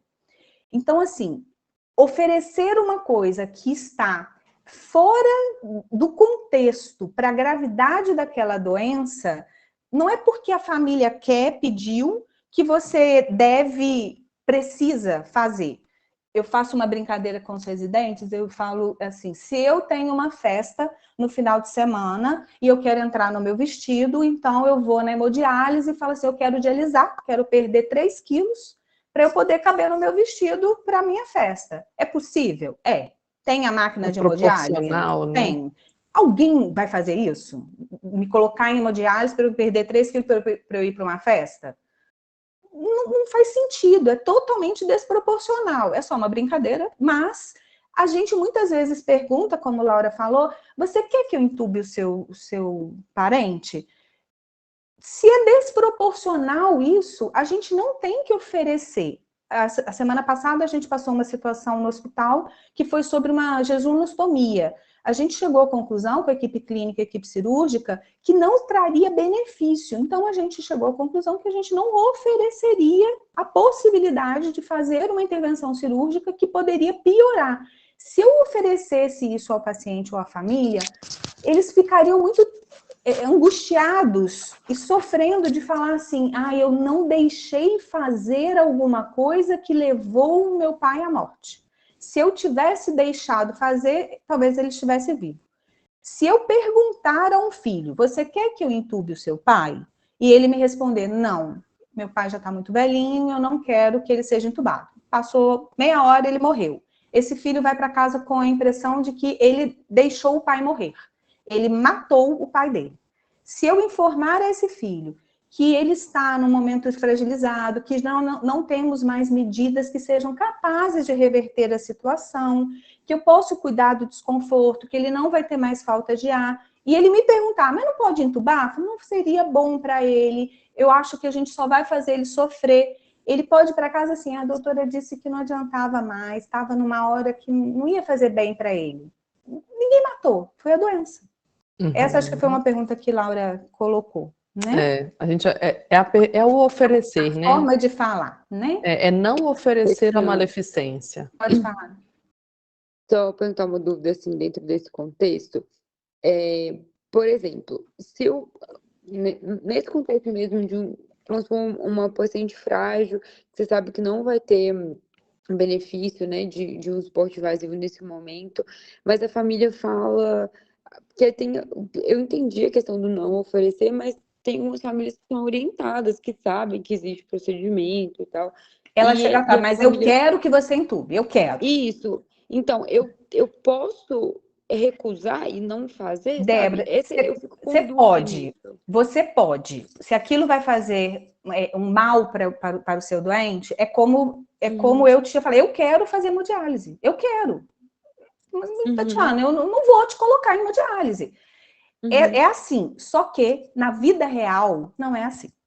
A gente sabe que não é assim. Ninguém vai colocar uma família em sofrimento, angustiado. Não vou fazer. Não é assim. A gente vai acabar entubando esse velhinho. Aí vem essa observação que tem em cima aí, ó. Medidas invasivas podem ser revertidas posteriormente, se não forem mais benéficas. Se eu entubar um idoso, que eu faço assim, Jesus, me perdoe de estar fazendo isso, mas porque eu tenho uma família em pânico na minha frente, um filho se jogando, ameaçando chamar a polícia. Às vezes isso me dá um tempo para que eu tenha o tempo, o que não foi feito lá atrás, muitas vezes, que é do entendimento do momento, do sofrimento e tudo mais. E aí a gente possa até fazer uma intubação paliativa. Tirar o que foi feito é muito mais difícil do que colocar, do que não colocar, né? Do que contraindicar, né? E eu tenho só uma outra dúvida também, que eu falei num caso do familiar estar presente, né? Aconteceu comigo recente, tipo, um paciente idoso, frágil, já era acamado, já tinha uma demência, ele fez um AVC isquêmico, ele estava na enfermaria. Só que ele teve uma piora, ele só emitia palavras, só que ele teve uma piora de sensório, ficou afásico, e aí ele fez uma transformação hemorrágica. E aí a família não era da cidade, a família, ele foi para o CTI, a família estava em luz e eu não conseguia contato com a família. E aí eu acabei entubando, invadindo esse paciente, ele até faleceu ontem, se não me engano. E aí eu fiquei muito sem saber se, tipo assim, como eu não consegui contato com a família, se eu poderia, tipo, não fazer, sabe? Eu acabei fazendo porque eu fiquei com muita dúvida, mesmo sabendo que o prognóstico era muito ruim. Então, eu fiquei com essa dúvida de quando eu não consigo falar com a família, sabe? A gente tem situações, por exemplo, pacientes de moradores de rua que não têm família. A gente tem situações sociais que deixam muito a dúvida se vale a pena um investimento num paciente para ele ir para casa acamado, dependente e tal. Que casa? Não tem casa, não tem quem cuide. E aí, será que é certo eu falar assim, esse paciente é um cara que eu conheço, que vive aqui na emergência, morador de rua, um cracudo, e eu não vou, ele não tem para onde ir, ele já veio aqui milhões de vezes com situações mais leves e que deu dificuldade para alta. Agora, ele com um AVC com transformação hemorrágica, não vou fazer. Será que eu estou agindo certo? Tecnicamente, sim. Se você conseguir escrever em prontuário e tiver o respaldo de equipe, que foi tentado, foi procurado, quem era esse doente, quais eram as características, quais eram o prognóstico, não é da sua cabeça, tem todas as escalas que você pode aplicar e colocar. Você pode fazer isso. Naquele momento, o prognóstico era muito ruim, ele não tinha chance, não tinha ninguém para eu conversar. Tentamos exaustivamente, não tinha a possibilidade, optamos por não manter o tratamento invasivo daquele paciente. Aí aparece um filho. Mas papai morava na rua, nunca veio aqui. A gente tomou uma decisão. Você pode ser processado? Como diz meu marido é advogado. Todo mundo pode ser processado. Mas você tem respaldo daquilo que você tá fazendo. O que não pode é descer da sua cabeça. Porque você não viveria daquela forma. Deus que me livre de viver assim. Eu não quero, não. Deixa eu morrer. Porque eu não viveria assim. Eu vou trazer uma outra fala que foi da minha família. Eu tive um tio com 80 e poucos anos que tinha ela. E quando ele entrou em insuficiência respiratória e foi ser entubado e traqueostomizado, ficou naquela angústia da família, né? Faz ou não faz? Ele já não estava mais conseguindo conversar e ele não foi exposto a essa possibilidade antes da piora, por desejo da família. Então, a gente não perguntou para ele o que ele queria. E aí, quando ele estava ali em VNI, com pior, entrando em falência, eu fui lá e falei para ele que tinha possibilidade, que ia abrir um buraquinho aqui, se ele aceitava. Ele, com muita dificuldade, disse que sim. Se ele entendeu realmente ou não, eu não consigo saber. Uma das cunhadas me chamou no cantinho e falou, Tati, quero te dizer que se um dia eu passar por isso, pelo amor de Deus, você nunca deixe colocar esse negocinho aqui na minha garganta, eu não quero viver na cama desse jeito. A gente sabe como é, o paciente com ela tá lúcido, percebendo tudo e fica totalmente dependente. É muito ruim, na minha percepção, né? Eu não perguntei a dele. E aí essa minha tia, ela estava prestes a ter a primeira filha casando. Eu perguntei para ela assim, e se eu te dissesse, tia, que se eu furar esse buraquinho, te ligar na máquina, você viveria o suficiente para ver a sua primeira neta nascer? Ela engoliu seco e não me respondeu. Alguns meses depois, a filha dela estava grávida. Ganhou neném, ela está bem, está tudo bem. Mas nesse momento, a gente consegue dizer o que é o importante, como Alexandre fala, qual que é o sagrado de cada um. Então, quando a gente pergunta os valores, é o que é o sagrado. O que é importante? O para mim é diferente do para você. Então, a gente tem que tirar esse paternalismo. Não sou eu, não é a minha vontade. É a dele. Se ele não consegue expressar, eu vou tentar me cercar daquilo que eu consigo com os familiares e daquilo que eu tenho de ciência. Prognóstico, escalas, o que é possível reverter, o que não é. Chamar o especialista vai escrever lá qual é a chance de recuperação daquele paciente naquela condição. São respaldos. Eu concordo com você, acho que a maior parte das vezes esse paciente é entubado, e o errado é que ele estava internado há vários dias e ninguém foi lá conversar. Porque isso podia ter acontecido. Sim. A gente Sim. sabe, né, o que vai acontecer, mas a gente não fala. Eu acho que eu tô até com um preceptor agora, que eu tô com o Augusto, né, da FC, né, que é geriatra. E aí ele sempre fala isso comigo, assim, às vezes eu pergunto ele, e aí ele fala, não, isso deveria ter sido definido na internação.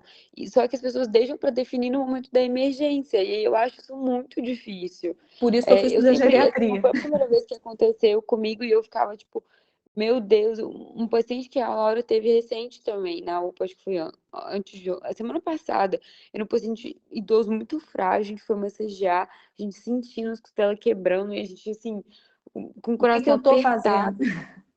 Exatamente, não tinha definido com a família, ninguém tinha conversado nada. E a gente falou, não, a gente vai ter que fazer, porque não foi definido, a família não tá aqui. É mais ou menos. Por exemplo, quando a gente Sim. falou lá atrás, né? O idoso frágil, numa PCR e tal. Uma coisa, aí as pessoas sempre lá no hospital perguntam, mas escreve para mim se é para eu reanimar ou não. Depende. Por exemplo, ele fez uma hipóxia porque fez uma rolha. Você aspirou, deu 2 ambusadas, uma massagem, voltei.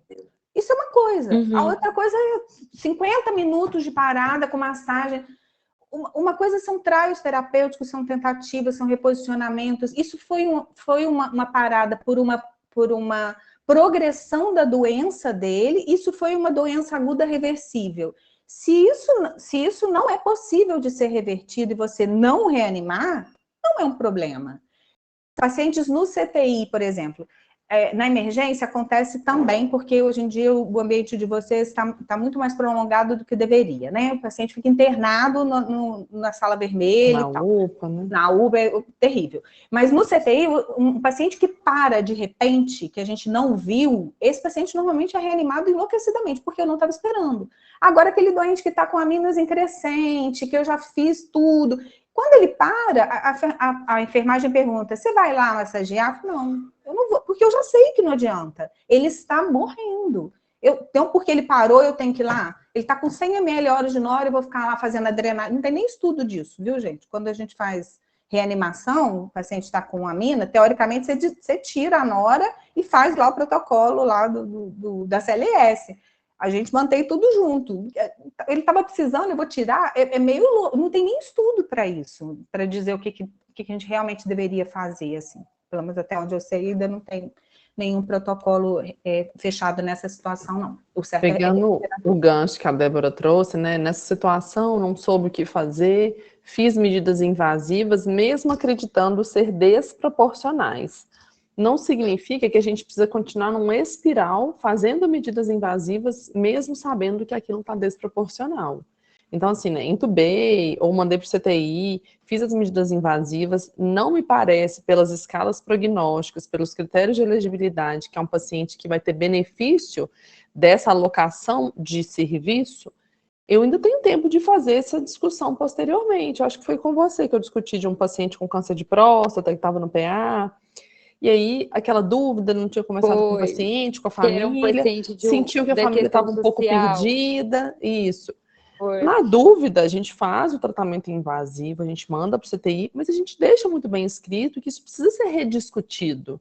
E aí, às vezes, lá a gente chama a equipe de cuidado paliativo, o próprio médico intensivista rediscute, revê esse plano de cuidado com a família e, dependendo, deixa de continuar com o tratamento invasivo, entendeu? Eu posso até não retirar, mas posso não continuar não progredindo. O fim não precisa acabar ali, né? A gente não precisa continuar fazendo o que a gente acha que é desproporcional, né? Entendi. Obrigada.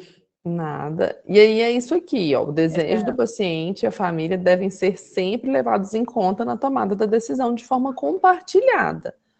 Mas a decisão técnica, da conduta técnica, o paciente não tem indicação técnica de receber uma intubação, de ir para hemodiálise, de ganhar uma noradrenalina, não é um cardápio, né? Eu trago esse carinha aqui do cardápio, né? Noradrenalina com desconto, intubação precoce, ida do CTI na promoção, isso não pode ser um cardápio. Se a gente chega e pergunta se quer ser reanimado, se quer ser... Você quer que eu entube o seu pai? Ele quer que o pai viva. A resposta vai ser sim. Mas às custas do quê? Pensando na funcionalidade, nas escalas prognósticas, no que eu estou vendo do quadro desse paciente, ele vai ganhar de qualidade de vida. É tempo com qualidade de vida ou é tempo de vida independente dessa qualidade? É mais nesse sentido que a gente tem que conversar, né, Tati? Boa noite. Oi. Boa noite, Nayara de Olha. Oi. Eu posso trazer uma dúvida? Claro. Do slide anterior aí, vocês falaram da questão do desejo familiar e do desejo do paciente, né? E eu vivi uma situação como residente lá no Odilon e me angustia desde então, que é onde a paciente em dispneia já tinha um traqueostoma, uma internação prolongada, que ela ficou muito traumatizada. Então, ela falou, em meio à dispneia, que não queria ser entubada, não queria voltar com a tráqueo. E a filha, muito insistente, quando a mãe não respondia muito bem mais por ela, insistindo com a equipe médica para a gente colocar a tráqueo nela, né? Até que ponto a gente respeita o desejo de paciente versus família? E isso me angustia ainda. Quer que eu falo, Tati? Pode. Essa autonomia, quando a gente fala de respeitar o desejo na tomada de decisão, é o mesmo que, na época da Covid também, a gente tinha muito isso. Eu não quero ser entubado. Era o medo de ser entubado e morrer, né? Quem era esse paciente que não queria ser entubado? Era um jovem que estava numa fase que eu deveria entubar, porque ele tem critérios de talvez melhorar, e se eu não fizesse isso naquele momento, ele morreria. Então, levar em consideração a autonomia do paciente precisa lembrar lá dos princípios bioéticos. Se eles não têm o domínio técnico, a gente não vai fazer aquilo que o paciente ou a família solicita. E aí, casos assim, casos mais difíceis, vamos dizer, né? Uma família que, por mais que foi tentado, foi conversado, a gente está tendo dificuldade, está tendo embate, mesmo sabendo que aquele tratamento não é proporcional, mesmo sabendo qual é o desejo da paciente, está indo contra o que a família está decidindo, a gente, não muito raro, mas também não muito frequente, a gente precisa chamar, né, Tati? A reunião, chamar o jurídico do hospital, se resguardar de outros pontos de vista, deixar sempre tudo muito bem anotado no prontuário. Se aquela decisão técnica não é desproporcional e o paciente já tinha previamente deixado isso por escrito, a gente tem a capacidade técnica, estamos dentro da lei de fazer aquilo que é o certo, que é o tecnicamente certo, porque é desproporcional e porque está indo de acordo com o que o paciente quer, mesmo que a família esteja solicitando. Quando o paciente isso tem lucidez, né? Isso. Tem um slidezinho que eu caso começo para né? frente que fala disso, que é o de decisão, que vai estar lá fora. Eu vou voltar quando a gente falar dele. Para você. Em relação aos valores do paciente, né, que é isso que a gente tem que tentar entender, né, compreender os valores e a prioridade daquele paciente para a gente poder entender qual é o plano de cuidados. O que é o meu sagrado? O quanto para mim tá ok de viver com que condição? Essa é a melhor forma e a melhor forma da gente deixar para os outros também, né, quando a gente não consegue mais responder para a gente. Para ir o médico poder, a equipe, né, poder tomar as decisões baseadas naquilo que o paciente deixou como desejável. Não é ele que vai escolher, não é o paciente ou a família que vai escolher a técnica. Ele vai me dizer o que para ele é importante. E eu vou escolher a técnica, né? Exatamente. Então, quando ele traz essa coisa da pergunta exploratória, quando a gente não está em condições de falar com o paciente, me diga quem ele é, né? O que eu preciso saber do seu pai, do seu parente, para que eu possa escolher, dentro das ferramentas que eu tenho aqui, qual que melhor se enquadra dentro do que ele queria. É isso. O que era importante para ele? Há pouco tempo a gente conduziu um quadro do pai de um colega do hospital, onde ele trouxe isso muitas vezes, assim, ele falava, meu pai é muito bom vivant, foi um namorador, foi uma pessoa feliz, ele começou a ficar debilitado por um câncer, e quando estava ali naquela fase final, a gente sabia que a gente não ia melhorar a condição dele. Então a gente começou, os filhos resgatarem quem era ele, o que para ele era bom viver. E ele já não estava bom de viver há 1 ano e pouco, devido à perda funcional pela doença de base. E assim a gente consegue escolher. Então, será que vale a pena eu dialisar? Aí a gente começa a escolher dentro daquilo, já que não era mais possível perguntar ao paciente, né? Então, quando a gente traz esse negócio de não tem mais nada o que fazer, essa visão é importante, né? A gente sempre vai investir tudo que a gente tem naquele paciente. O que vai mudar é o foco. É a doença, é o manter vivo a qualquer custo, ou eu vou dar todo o meu melhor e tudo que eu tenho para dar mais qualidade de vida. Eu preciso ter mais qualidade de vida, mais vida do que tempo de vida, né? É mais importante ter vidas do que tempo de vida. Nesse livro do Cuidado Paliativo na Emergência, a gente até queria ter colocado nos slides esse guia para conversas breves sobre medidas invasivas e RCP. Ele traz esse mnemônico do SAVED, e aí nessa pergunta dos valores, ele traz assim, o que perguntar, né? Como abordar essa família? E aí ele traz aqui formas da gente falar.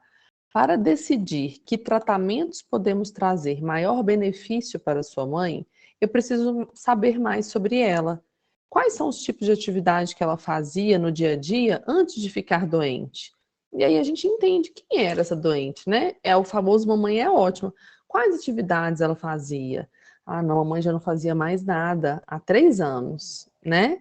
Então são formas da gente resgatar quem era essa paciente.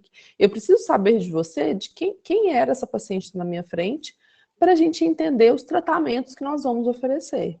Então, isso é muito da forma da abordagem, né, Tati? Entender o paciente, entender os seus valores, né? Então, a gente só vai saber disso com o próprio, e se ele está agudamente doente, incapacitado de me responder, com os seus. E a gente ouve muita coisa legal. Eu já ouvi do tipo assim, quando eu era menino, papai me levou no enterro de um senhor que tinha o mesmo nome dele.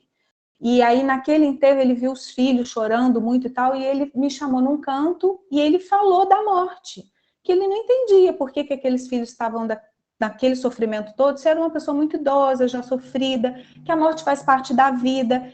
esse filho que estava me contando isso, ouviu isso há 50 anos atrás. E quando o pai estava morrendo, ele lembrou do ensinamento do pai diante da morte. Como o pai via a morte. Ele trouxe isso. Como o pai, a mãe cuidou dos seus pais, suas mães, né? Assim, nossa, a mamãe não quis, a vovó usou aquela sonda, ela sofria com aquilo, falava que Deus me livre, que nossa, eu não queria ver a vovó com aquilo de jeito nenhum. Então, será que ela gostaria para ela? Se ela cuidou de alguém e disse isso, né, para o outro, a gente resgata quem era e o que queria, né? Exato. E aí vem as perguntas, né? Como falar, né? Você quer que faça tudo? Eu acho bem interessante essas falas, né? Estamos muito preocupados com o estado do seu pai. O que a gente precisa saber para cuidar dele melhor, né? Em vez de falar, olha, ele é muito velho, está muito idoso, eu acho que a gente não vai mais investir nele. Olha que frase horrível, assim, dura demais. A outra coisa é você dizer, eu estou preocupada, está muito difícil, eu acho que ele não, a minha impressão é de que ele não vai sobreviver, mesmo que eu use todos os meus equipamentos, os meus recursos, eu não queria fazer mal para ele, eu não quero usar alguma coisa que vai fazer mal, que vai levar a sofrimento. Eu estou escolhendo aqui para eu não fazer ele sofrer. O que a gente ouve, doutor, eu não quero que meu pai sofra. Escolhe aí o que você quer, o que você acha que dá para fazer, mas não deixa eu sofrer, não. É essa frase que a gente escuta. A gente mais escuta, né, Tati? É o que a gente mais escuta. A gente vai perceber que a maior dificuldade nossa é a gente saber comunicar e conversar de forma adequada nessas situações. É a maior dificuldade que a gente tem. Porque a gente não é treinado para conversar sobre coisas difíceis, né? Eu sempre oriento, assim, a gente... cursos de comunicação tem aos montes, livros, estejam sempre atentos, leiam, ouçam, podcasts hoje em dia são ótimos, e guardem pequenas frases, coisas que funcionaram para você, guardem essas frasezinhas que vocês vão ver que vocês vão encaixar elas de uma maneira... um pouquinho aqui, um pouquinho ali de mudanças, mas elas vão ser muito melhores para como você vai comunicar aquilo. Mesmo que sejam essas frasezinhas prontas aqui, ter isso, pensar um pouco antes de falar, já vai ajudar. Uhum. A estimativa do prognóstico, né, que é muito importante para a gente saber tudo que Nay explicou no início, né, entender da funcionalidade, entender o prognóstico, e aí a gente vai poder tomar uma decisão melhor. Quantas vezes a gente precisa ir ao especialista? Uma das médicas da nossa equipe é oncologista, o que nos ajuda muito. Que câncer é esse? Que remédio é esse que ele pode tomar? Se ele sair daqui tracostomizado, dialisando, ele ainda vai conseguir tomar os remedinhos lá do câncer? A gente tem que entender qual é o prognóstico daquela doença que não é o nosso dia a dia, para a gente poder ajudar a entender o que é possível ou não fazer. Dentro da terapia intensiva, é muito objetivo isso, a pessoa chega lá dentro com pneumonia eu trato, tranquilo. Corona, vira, e PIP, isso eu resolvo. O que isso vai trazer de bom para aquele paciente com câncer avançado que está dispineico em casa há 6 meses? A pergunta tem que ser, né, maior. E eu gostei muito deles trazerem essa questão que a discussão tem que ser em equipe, porque emergencista como intensivista, como paliativista, não trabalha sozinho. A gente trabalha em equipe, a gente passa o bastão de um para o outro, como dizia meu chefe, a lojinha não fecha, então eu saí do plantão e eu deixo outra pessoa. Aquilo ali está funcionando 24 horas. A gente precisa discutir em equipe, a gente precisa tomar decisões em equipe. Não posso eu, no meu plantão de sábado à noite, que eu venho aqui uma vez por mês, eu falo, não, vou trocar esse antibiótico, entubar e fazer o... Não é assim. A gente precisa ter as decisões tomadas e a gente pode questionar, a gente pode trazer a nossa visão, mas a gente tem que traçar linhas para que a coisa aconteça de forma adequada, né? O tempo todo. Na discussão em equipe, é importante também a gente falar com a equipe que está ali naquele plantão, com a físio, com a técnica que está ali à beira-leito daquele paciente, estubações paliativas em que a equipe não está coesa, não está todo mundo entendendo, isso gera um sofrimento para a equipe, entendendo que Eu estou tirando um recurso para matar? Eu estou Então, eu estou matando. Então, se a conversa não for coesa com os membros não médicos também, dá errado. Então, tomou a decisão, é um paciente que a gente vai cuidar desse fim de vida, talvez ele vai falecer aqui no meu plantão, ou no próximo. Troca uma ideia com a equipe, né? Fala isso com as meninas também, as técnicas. Isso é importantíssimo, inclusive para a gente ensinar e passar a palavra paliativa para frente, né, tá? Já fui chamada na emergência para conversar com os técnicos. Por favor, explique para eles o que é, como é, porque eles ficam com a sensação de que abandonaram o doente ali. Não está tratando, né? Não está tratando. Então, é muito importante mesmo. Aqui, trazendo, Débora, a capacidade de decisão, né? O direito à autonomia do paciente, ele tem o dever legal, nós temos, né? O dever legal e ético de informar ao paciente, em maior ou menor grau, porque ele pode ou não querer saber daquilo, né? De acordo com a sua vontade, das decisões relativas ao seu plano de cuidado. Então, assim, o paciente tem o direito de saber o que tem, mas ele não tem o dever. Essa é frase minha. Ele pode não querer saber. Uma das primeiras vezes que eu fui comunicar a uma paciente, a pedido do filho, que o câncer tinha avançado, não ia mais fazer quimioterapia, ela estava internada por alguma complicação, e ele queria levar a mãe embora e não sabia como é que falava isso para ela. Então, eu puxei a minha cadeirinha, ele saiu do quarto, eu puxei minha cadeirinha, sentei do lado dela e falei assim, eu vim aqui para a gente conversar sobre a doença. A senhora quer saber? Ela falou para mim, não quero. Você pode conversar com meu filho, por favor? Eu, Tatiana, levei um susto, porque eu não consegui imaginar como alguém pode não querer saber o que tem. Mas não sou eu, é ela. Então, é uma decisão dela. Eu não sabia muito bem o que falar, não. Na hora, eu perguntei o que eu poderia fazer por ela. E aí, ela me falou assim, eu queria ir embora, você consegue me ajudar? Pronto, resolvido o problema.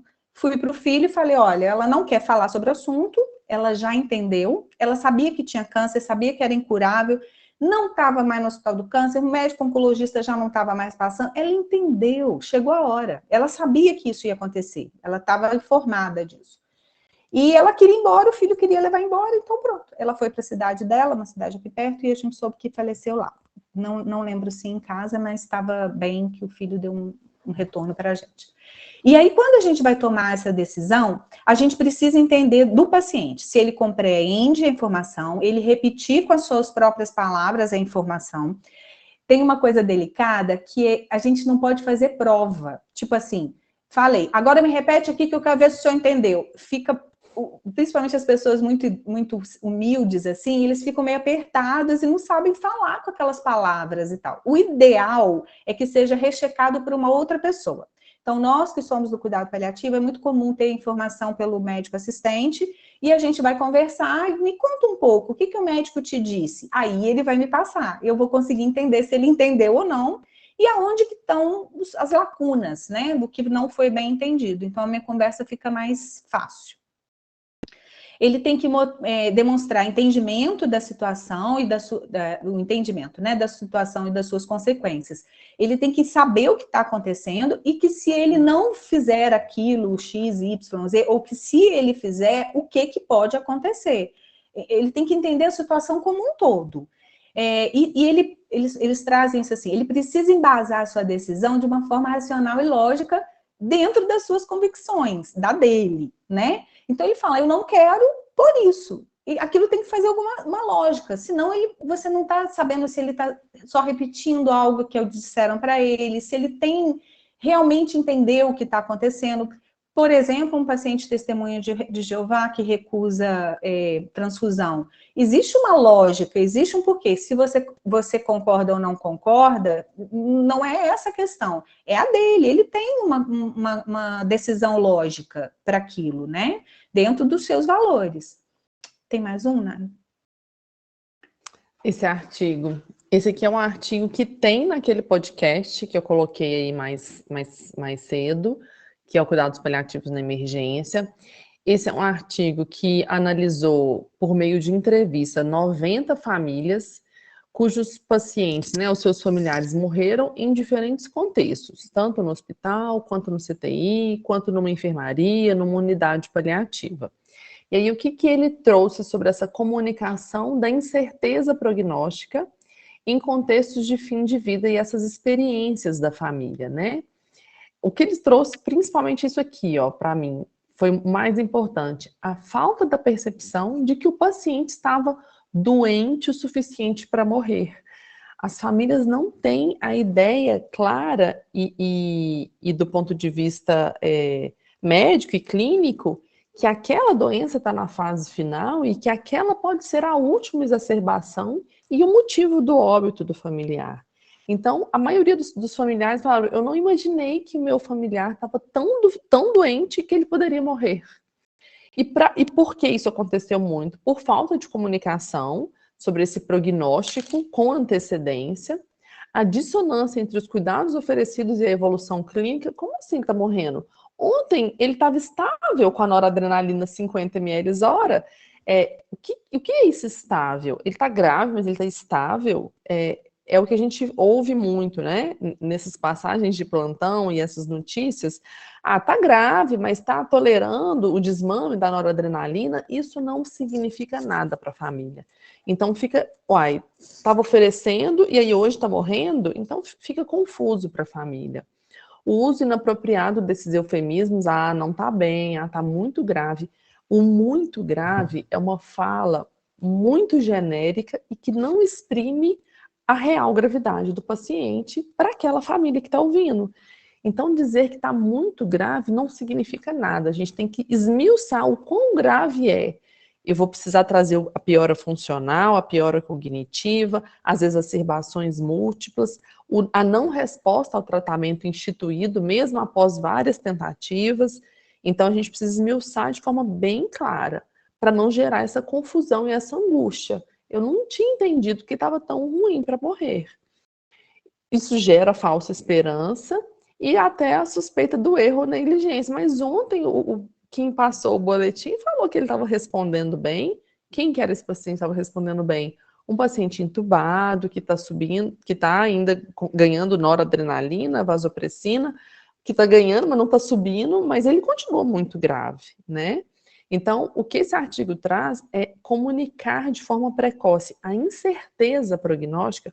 O que é essa incerteza? É o que a gente vê muito na urgência, né? Eu não tenho certeza que talvez ele faleça, mas pensando no pior cenário, tem grandes chances dele falecer, mesmo que eu ofereça todo o suporte invasivo. Isso foi associado a maior satisfação com cuidado e menor sofrimento posterior. Eu vou passar mais rápido aqui, para a gente não prolongar, mas dentro desse artigo, ele traz várias falas dos familiares que trazem para a gente por que foi tão sofrido, né? Essa falta da consciência de que o meu familiar poderia morrer. Olhando na situação, olhando para trás, ninguém me preparou. Ninguém me falou que isso poderia ser um desfecho final. Então, a ausência da comunicação sobre a gravidade impede o preparo para a perda daquele familiar. Tratamentos em desacordo com o estado terminal, então manter as terapias invasivas ativas cria essa falsa percepção que ele está recuperando, sendo que na verdade a gente sabe, a gente vê, a gente passa os boletins e passa de um plantão para o outro, vendo que o paciente só está piorando. A comunicação bem feita gera menos sofrimento, né? Quando aquele médico foi brilhante, ele foi claro que estava chegando próximo ao fim. Então, olha como é importante a gente ser claro, às vezes, e trazer isso. Eu vou começar uma conversa extremamente difícil com vocês. Nem sempre a gente gosta de trazer essas notícias ruins, mas é importante que eu seja objetivo. E fale sobre a realidade do que está acontecendo. Por mais duro que seja, olha, ele foi brilhante. A comunicação clara e sensível gera maior satisfação e menor arrependimento. E aí aqui eu vou finalizar, porque a gente já tem aí mais de 1h30 de aula, né, Laura? Seria 1h a 1h30. Eu vou trazer todas essas escalas, eu vou ler para vocês as opções que a gente tem, para vocês terem esses slides e saber o que usar. Então, para eu prognosticar, eu preciso lembrar do status performance, da qualidade de vida, quais os sintomas estão exacerbando esse paciente e quais são os parâmetros biológicos. Para isso, a gente tem várias escalas de funcionalidade. A gente tem o KPS, a gente tem o ECOG, que é o PS, usado pelos oncologistas. Ele deriva do KPS, ele vai de 0 a 5, sendo 0 um paciente assintomático e 5 o paciente que faleceu. Então, é o famoso PS que a gente usa muito, ouve muito do oncologista, né? Um paciente PS3, um paciente PS4. O PPS, que eu coloquei aqui como a estrela da noite, porque PPS é a nossa escala funcional que a gente usa no cuidado paliativo. Ela foi desenvolvida há muitos anos, foi revisada em 2001. Ela não é exclusiva para paciente oncológico, então ela é para todos os pacientes com doenças graves. Ela tem a vantagem de acrescentar novos domínios de funcionalidade, avalia em gesto oral e nível de consciência. E quem é a PPS? É essa, a gente define o paciente em PPS 100% ou PPS 10%.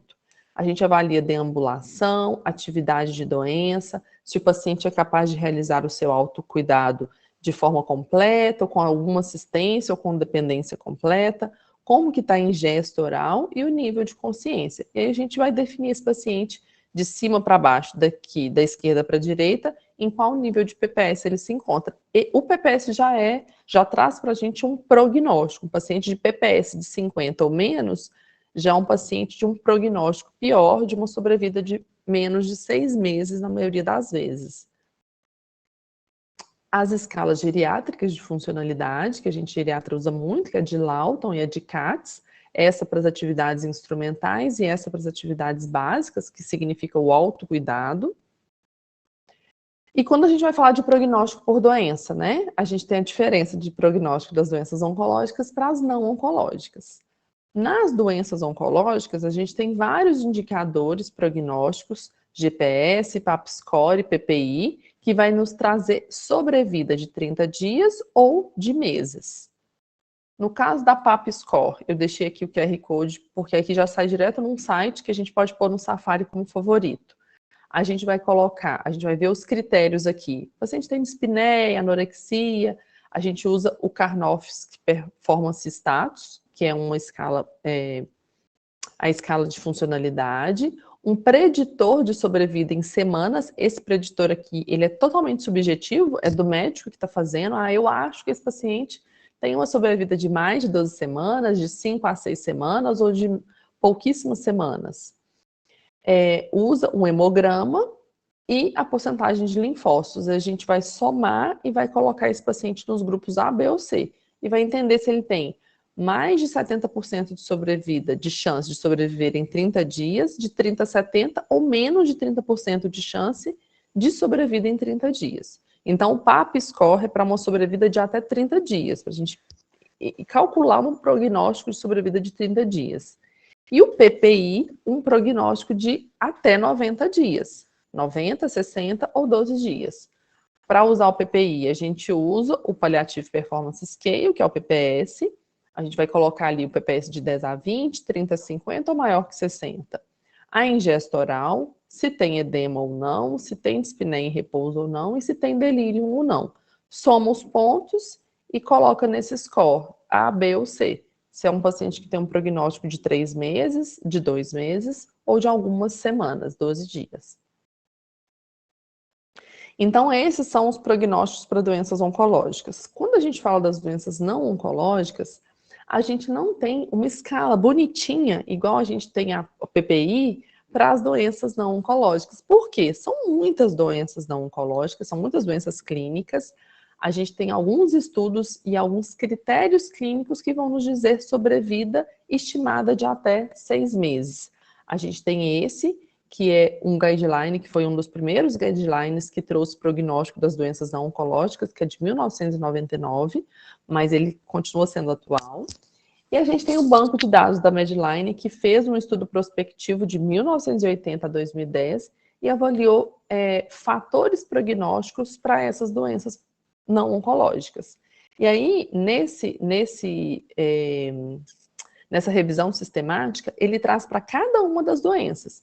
Então, lá fala sobre as doenças cardiovasculares, quais são os critérios que vão me trazer essa sobrevida de até 6 meses, na doença pulmonar obstrutiva crônica, na cirrose, na doença renal, no paciente com AVC ou coma, nas doenças, nas síndromes geriátricas e na demência, e aí aqui, puxando um pouco a sardinha na geriatria, a gente tem algumas escalas, como a escala FAST de demência, paciente com escala FAST 7, mas pelo menos nos últimos 12 meses, alguma dessas complicações, pielonefrite, pneumonia aspirativa, sepse, úlceras de pressão estágio 3 ou 4, perda de peso ou incapacidade de manter a ingesta oral, estando na escala 7, FAST 7, mais um desses é um paciente que tem menos de 6 meses de sobrevida. A gente também pode usar a DEPT, que é uma escala que traz para a gente uma probabilidade de mortalidade em 6 meses. Ele traz como 11% de probabilidade de morrer em 6 meses ou até 60%. Na geriatria, né, Tati, a gente tem usado bastante o e-prognosis. Esse aqui é um ótimo para a gente ter, porque ele já tem as calculadoras de prognóstico, ele traz também tempo de benefício da gente fazer alguns screenings oncológicos na geriatria, que aí aqui eu coloquei lá um exemplo e printei, né? É uma paciente que tem uma expectativa de vida de até 2 anos, de acordo com a faixa etária que ela tem e as comorbidades, o que não faz sentido mais eu fazer screening, né? Screening de colo retal, nas doenças endócrinas, cardiovasculares. Ainda dentro daquele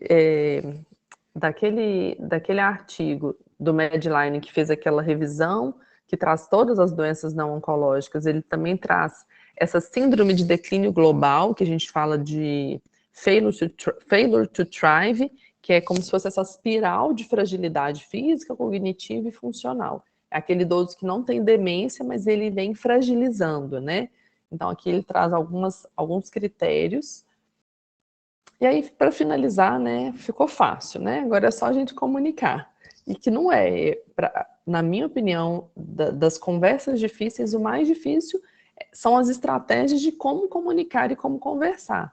Então, aqui eu trago algumas estratégias para a gente discutir esse prognóstico. Então, sempre avaliar o contexto, questionar o grau de compreensão, tentar compreender que tipo de informação aquela família ou paciente querem ter naquele momento, estar disponível para planejar posteriormente. Talvez não vai ser naquele momento aquela conversa, mas talvez em conversas futuras naquela internação. Sempre responder às reações emocionais e verbalizar. Eu percebo que você está entristecida, ou que você está ansiosa, ou que você está nervosa com essa notícia, mas eu preciso seguir nessa conversa difícil e propor sempre novos passos. Não é porque a gente definiu que o paciente não é proporcional para realizar terapias invasivas que a gente não tem mais nada para ser feito, né?